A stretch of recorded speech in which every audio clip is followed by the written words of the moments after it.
Nos últimos anos, o podcast e série de TV conhecidos como O Caso Evandro deixaram escancarados muitos problemas na condução de investigação de crimes e como prisões injustas podem ocorrer sem que saibamos disso por muitos anos. Infelizmente, isso não é exclusividade desse caso. O Brasil está repleto de pessoas presas injustamente ou sem ao menos passarem pelo devido processo legal. Esses fatos não trazem mais segurança ou justiça para a nossa sociedade. Em vez disso, o número de tragédias é aumentado cada vez que um inocente acaba indo para a cadeia. A história de hoje é uma dessas histórias. Uma história com muitas tragédias. Uma delas aconteceu com Heberson Oliveira, preso injustamente, em 2003.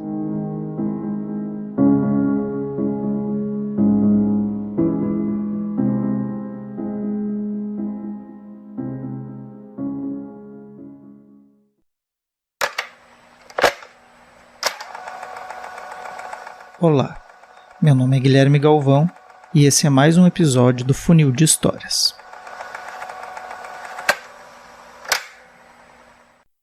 Um aviso.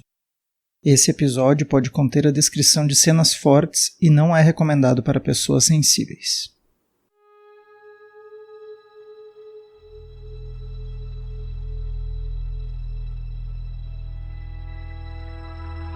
Na madrugada do dia 8 de setembro de 2003, 2 homens invadem uma casa. Entram em um quarto onde dormiam 3 crianças, uma menina e 2 meninos. Os homens levam a menina para o pátio e, a ameaçando com uma faca, a violentam. Após o ocorrido, a menina caminhou em direção ao quarto dos pais e, ainda sangrando, contou o que havia acontecido. Na mesma madrugada, os pais foram até uma delegacia fazer a denúncia. A menina tinha apenas 9 anos. Após o exame de corpo de delito, o laudo do IML foi categórico em confirmar que a menina havia sofrido violência sexual. Não havendo dúvidas quanto ao crime, restava descobrir quem havia cometido tal atrocidade. Quase 2 meses se passaram sem nenhuma resposta, até que no dia 5 de novembro, Heberson Oliveira, que estava sentado em um bar com os amigos, teria sido apontado pela menina que sofreu a violência, como sendo seu algoz. Horas depois, a polícia invade a casa dele e o prende, acusado de estupro de vulnerável. Na delegacia, a menina teria voltado a reconhecer ele. É nesse momento que surge a segunda tragédia dessa história. Segundo Heberson, na noite do crime, ele estava em casa com sua mulher e seus 2 filhos, o que foi confirmado pelos familiares. Mas como interessados diretos, os testemunhos da família não foram considerados. Prevaleceu a palavra da vítima. Heberson ficou preso na delegacia antes de ter sua prisão preventiva decretada e ser mandado para uma unidade prisional. Na primeira noite preso, ainda na delegacia, Heberson entrou em desespero e tentou se matar, mas foi salvo por outro preso que alertou os policiais a tempo. Esse mesmo detento o acalmou e deu alguns conselhos para que o desespero não tomasse conta novamente. Heberson conta que isso foi fundamental. Quando sua prisão provisória foi decretada, ele foi mandado para a unidade prisional do Puraquequara, em Manaus, onde o pesadelo tomou forma. Como um acusado de estupro, Heberson já estava prevendo o pior, pois na cultura popular, até quem nunca foi preso conhece o destino dos estupradores na cadeia. O próprio juiz da Vara de Execuções Penais do Amazonas, Luiz Carlos Valois, declarou em certo momento, abre aspas, todo mundo sabe o que acontece com os suspeitos de estupro quando eles caem no sistema carcerário. O estupro é a regra, é lei da cadeia. Fecha aspas. Heberson resistiu quanto pôde, mas quanto mais tempo ficava preso, maior o risco de sofrer as punições provenientes dos próprios detentos. E antes mesmo de receber a punição da justiça, ele acabou recebendo a punição da cadeia. Aproximadamente 60 homens estupraram Heberson por horas. Ele mesmo contou essa experiência em uma entrevista publicada no portal UOL, chamada As 3 Mortes de Heberson. Abre aspas. Na hora, a gente não tem ação. Não pode ter resistência de força nenhuma. Se a gente tiver resistência, a violência vem em triplo. Não existe grau de perversidade dentro da cadeia. Fecha aspas. Após a violência do estupro, Heberson decide pedir ajuda para a psicóloga da cadeia para ir ao hospital, pois estava suspeitando que havia ficado doente. Um mês depois, ele recebeu o diagnóstico: HIV positivo. Tudo isso aconteceu na vida de Heberson após uma ronda da polícia junto de uma menina de 9 anos que havia sofrido um ataque violento em uma madrugada 2 meses antes. A única coisa que o ligava ao crime era o reconhecimento da menina. Não havia mais nenhuma evidência de que ele tenha estado naquela casa de madrugada do dia 8 de setembro. Ao contrário, havia muitas evidências que apontavam para um falso reconhecimento, fruto de confusão ou manipulação para que a menina o apontasse como culpado. E tudo começa a vir à tona quando, em janeiro de 2005, 1 ano e 2 meses após a prisão, a defensora pública Ilmair Faria assume a defesa de Heberson. Ilmair percebe logo a existência de claras incoerências e contradições a respeito da descrição do criminoso no depoimento prestado pela menina logo após o crime e o reconhecimento de Heberson 2 meses depois. A primeira incoerência era que, como aponta a própria Ilmair, abre aspas, para a polícia, ela disse que já tinha visto o estuprador antes do crime, que ele foi à casa dela procurar pelo pai em busca de emprego. Para a justiça, no entanto, ela disse que nunca tinha visto o estuprador antes, fecha aspas. O depoimento da empregada doméstica que trabalhava na casa na época do ocorrido também mostra contradições no relato da menina. A vítima havia dito para a polícia que o estuprador tinha passado em sua casa, algum tempo antes do ocorrido, procurar seu pai à procura de emprego, e falou com a empregada. Mas no depoimento à justiça, a empregada doméstica afirmou que essa pessoa referida pela menina não era Heberson, que ele nunca havia passado na casa para pedir emprego ou qualquer outra coisa. Além dessas contradições no relato, ainda havia outra muito mais evidente.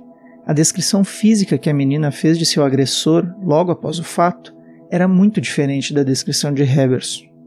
Como disse Ilmair, abre aspas, ela dizia que o estuprador era moreno claro, tinha os cabelos enrolados, a arcada dentária saliente e que ele não tinha os dentes caninos.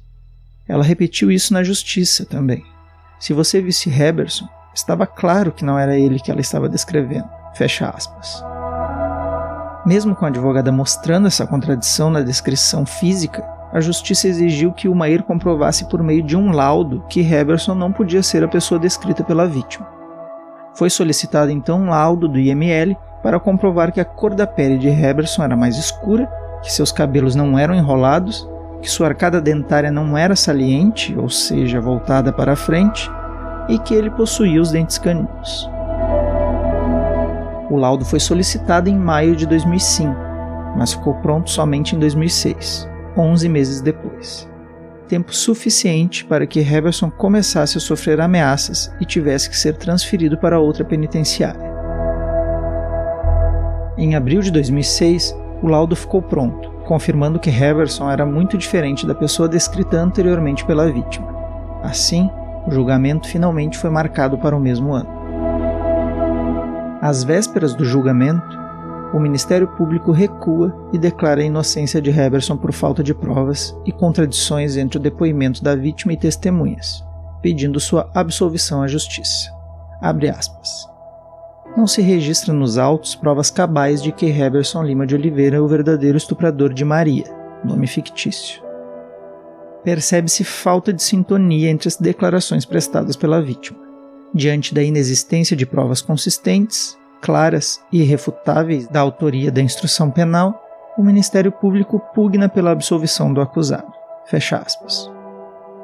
O juiz Jorge Manuel Lopes Lins declara em sua sentença, no dia 17 de maio de 2006, que era, abre aspas, obrigado a reconhecer que persistem sérias dúvidas quanto à participação do acusado no delito, fecha aspas, o absolvendo da acusação de estupro.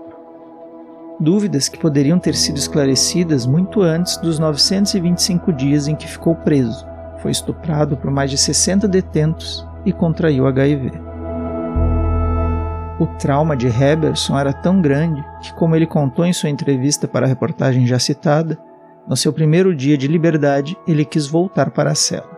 Abre aspas. Eu já estava vivendo a vida da cadeia. A doutora estava do meu lado e me empurrou. Ela disse: para de leseira, Heberson, vamos embora. Fecha aspas.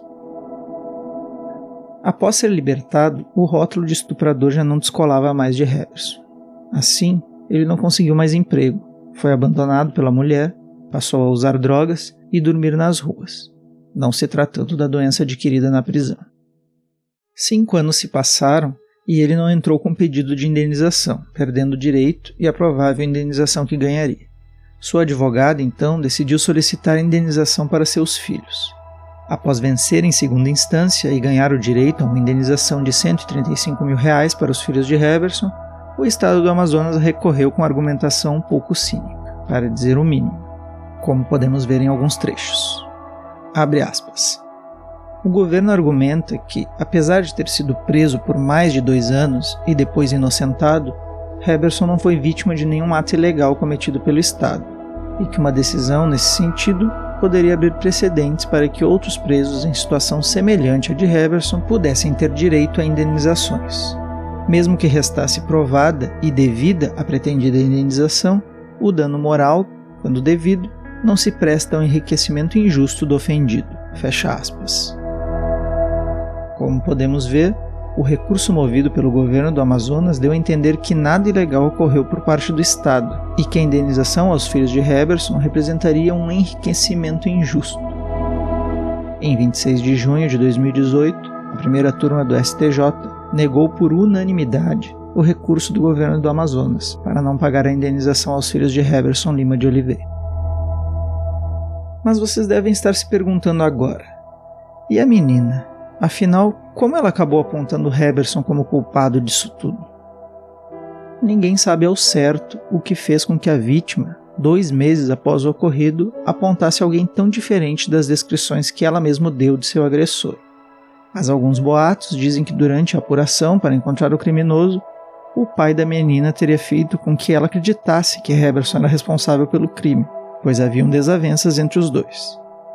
Outras pessoas também dizem que a menina nunca teria reconhecido Heberson e que a polícia civil teria, na verdade, pedido a prisão do homem com base na indicação do pai da vítima. O que de fato aconteceu, talvez nunca saberemos. No entanto, como fez questão de frisar em Umair, a advogada de defesa, abre aspas, ninguém estava duvidando de que a menina foi estuprada. O problema é que quem quer que estuprou ela não foi Heberson. Fecha aspas.